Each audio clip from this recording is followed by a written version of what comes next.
Hey there, this is Richard Rowland with gentlemanadventure.org, and behind the camera for me today is Faith Rowland with Forever Faithful Photography. Today I just want to show you real quick how to perform a reload using the HKS Speedloader. And today I've got one on my belt here. It's in a Safariland split 6 speedloader carrier, which I've demoed elsewhere in some other videos. It is my favorite way for carrying speedloaders. Keeps them tucked closely to your body and makes them not too bulky. So real quick, we'll go ahead and get started. In some other videos we've discussed the fundamentals of reloading your revolver, and again, just for a quick review, those are: keep it up here in the high compressed ready position. You're going to open the cylinder with your one hand. You're going to reach your index finger through the cylinder window, tilt the gun up or orient the muzzle towards the sky or orient it upwards, and slap the ejector rod. And that's always the first step in any reloading, regardless of what kind of speed loader or speed strip you're using to reload your revolver. Those are always going to be the steps. So to show you real quick with the HKS speed loaders, I'll do once kind of slow, and then I'll speed it up just a little bit, but still not try to do it too fast so you can still see all the steps. So to start with, we're going to bring the gun back from the where we've been firing it and it's empty, or maybe we just picked it up off the table and we need to reload it quickly.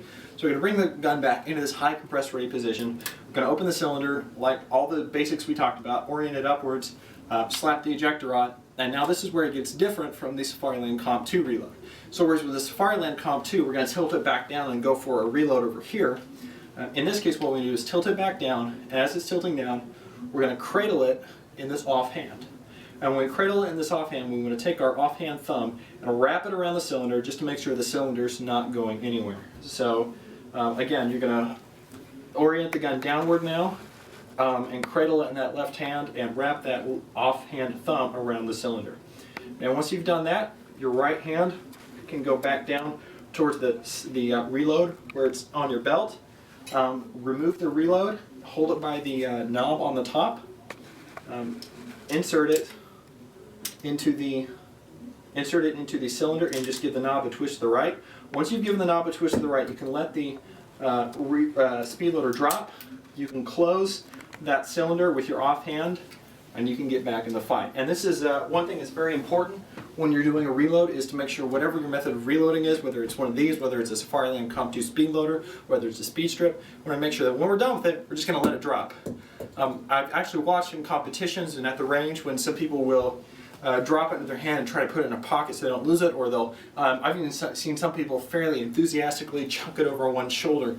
All of those things hurt your economy of motion. They cost you time that you may not have. And so for consistency, whether we're at the range, whether we're in a competition, whether we're fighting for our life, what we're always going to do is just simply drop it, let it bounce to the ground. You can find it, you can pick it up later. These things are fairly durable. I've been dropping them for years, haven't broken one yet. All right? I'm going to do this one more time with one other speed loader, and I'm going to try to pick up the pace for you just a little bit so you can see how it's going to look without going through and explaining any of the steps. All right?